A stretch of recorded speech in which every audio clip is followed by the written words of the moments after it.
Thank you. So the bad news is that summer's over, even though you wouldn't be able to tell because it's legit hot in here. But the good news is we're all here at this convocation ceremony to mark something really big. And if you're unclear on that, just look at what they made me wear to get up here. Like, this is like seriously no joke. There's this thing back here, like, and it's 91 degrees out there, okay, so.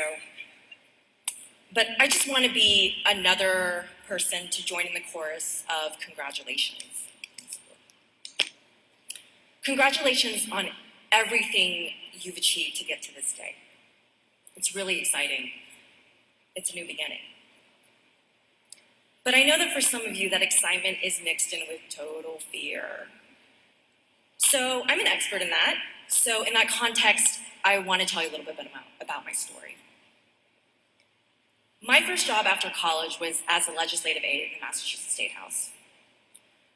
When I find out that I get it, I'm so excited. I go home back to Texas, right, where my dad picks me up from the airport. I'm going on and on about it to him in the car, just like gushing about it.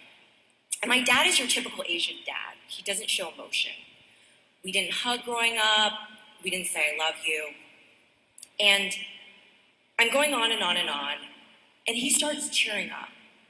And he says to me, you'll never be one of them. And I realized that that reflected his immigrant experience in America. I remember as a 5-year-old child being at the grocery store, and the clerk had overcharged us for something. And my dad was there trying to argue with the clerk, to defend us. And my dad is one of the smartest people you'll ever meet, but he's really smart in math and science. His English is really broken. And when he gets nervous, he lifts his voice a little bit, he raises his voice.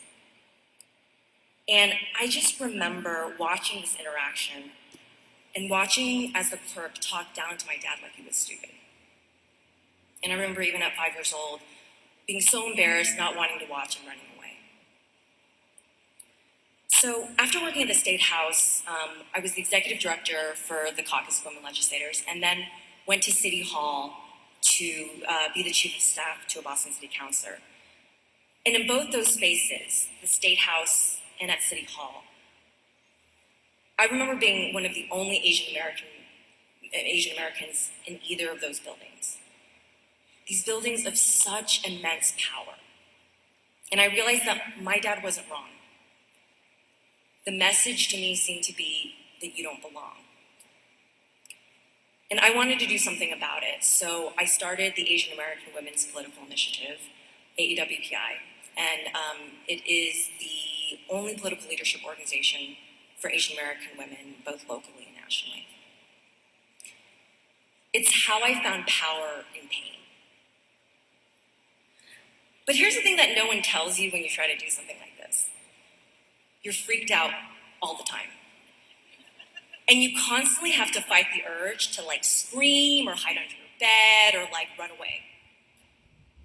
So that's what you have to look forward to. Good luck with that. That's the end of the convocation ceremony. I'm done. No, JK. So the other thing that no one tells you is that feeling of being scared a lot, that's actually totally okay.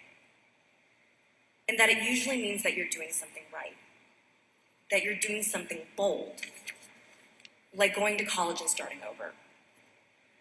Because no one's scared of sitting on the couch and watching Netflix, you know what I'm saying? You're doing something good. The danger for me has been when I give in to that fear and literally run in the other direction. A few months into starting the Asian American Women's Political Initiative, AAWPI, I got asked to be on a local TV show to talk about it. I totally panicked. I didn't feel like I was ready, so I lied, I made up a reason I couldn't do it, and so I didn't go. And I really regret passing up on that opportunity. A year or so later, I got asked to be part of a roundtable discussion on another local TV show to talk about the state of women in Massachusetts. So again, I have a great track record at this, right? So I'm totally freaked out. I spend all day preparing, and I go, and the format of the show is this rapid-fire question and answer discussion. And I'm sitting there and I literally cannot keep up with what's going on. And the moderator calls me out with a question and I totally freeze. I end up saying something, I don't really remember what it was because it didn't make any sense. And this show has a time slot after Meet the Press on Sunday morning, so it's got serious primetime viewing. So I'm getting text messages from my friends who've seen it who are like, so you seemed a little nervous, right? Which is really not how I wanted this whole thing to go down. Except here's the thing. I showed up. I didn't cancel, even though I really wanted to. I did it, I bombed it, I get to relive the whole thing in front of all of you, but I did it. And there's something really big about that. A young girl once asked Malala, who was shot in the head by the Taliban for standing up for girls' education, "How are you so brave?" She said, quote, "I think that bravery is when you overcome your fears and when you think that, yes, you can stand up for your rights and you can speak. You are struggling your best. You all are brave." I think that the world is so inspired by Malala because at the end of the day, she's just a girl who wanted to go to school. And she believed in it so much that she almost died for it. But for the most part, I don't think that a person is brave or not brave. I think that bravery is an endless series of moments. Moments when you decide to show up, even when you think you're too scared to. None of you are supposed to know what you want to be when you grow up. And some of you who think you do are supposed to change your mind. None of you are even supposed to know everything you believe in. But you are supposed to take this opportunity at Salem State to begin to try to figure this out. And to know that it's going to be messy and nonlinear, but to own that. And to own this experience. That means taking a class that's kind of interesting to you, but that doesn't fill any graduation requirements. It means applying for the internship that you want that you don't think you're going to get. It means introducing yourself to new people over and over and over again over your 4 years here, and being open to where those lead. Don't opt out. Show up, even though you're scared. I just want to say one last thing. There is a young man who was supposed to be starting college this year too. Michael Brown from Ferguson, Missouri. You've all heard about him.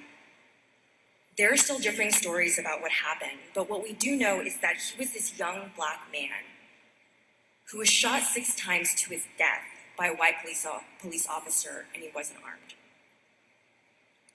A lot of frustration, a lot of anger, a lot of pain from people everywhere has coalesced around Michael Brown's death. Particularly for Black men and women who see in Michael Brown that could have been them, or their brother, or their son. As awkward and as uncomfortable as having race conversations is, this is where they start, in college. As you're starting to explore who you are and trying to understand this world we live in, grappling with race, class, sexual orientation, gender issues, that's such a core part of it. Because it's really personal for all of us. But it's particularly personal in that I know that I experienced the world as an Asian American woman in a different way than my little brother who's gay, or the woman who sits across from me in class who's Black, the way they experience the world. And that if I care at all about these people who will go through my life, I'll show up for those discussions now, even though it feels uncomfortable and a little scary. I struggled a lot in college. I legit did not have a good experience. But the one thing I am forever grateful for are the race and gender classes and discussions that helped me understand what I was seeing as a 5-year-old girl, watching that really painful interaction between the grocery clerk and my dad. They helped me understand the structures in place that perpetuate the inequities we see all around us. And it helped me see the ingrained messages that come to us from everywhere, from the media, from stereotypes, from these things we normally don't question, that make us feel like we're less than, that we're not enough. Those discussions in college are what helped me understand myself better and helped me find my purpose. I never would have started AAWPI without them. So over the next years, as you're pushing through your fears and trying to be brave enough to own your own path, push into the fear a little more. Try things you wouldn't think that you'd try. I don't know if you got this, but it means that I want you to take a race and gender class. Or go to one of those amazing symposiums that you have here, like the Black Symposium or the Darwin Festival. Try and change your perspective just a little bit. And congratulations. It's scary and it's a little painful, but it's totally worth it. And I know you'll all rock it.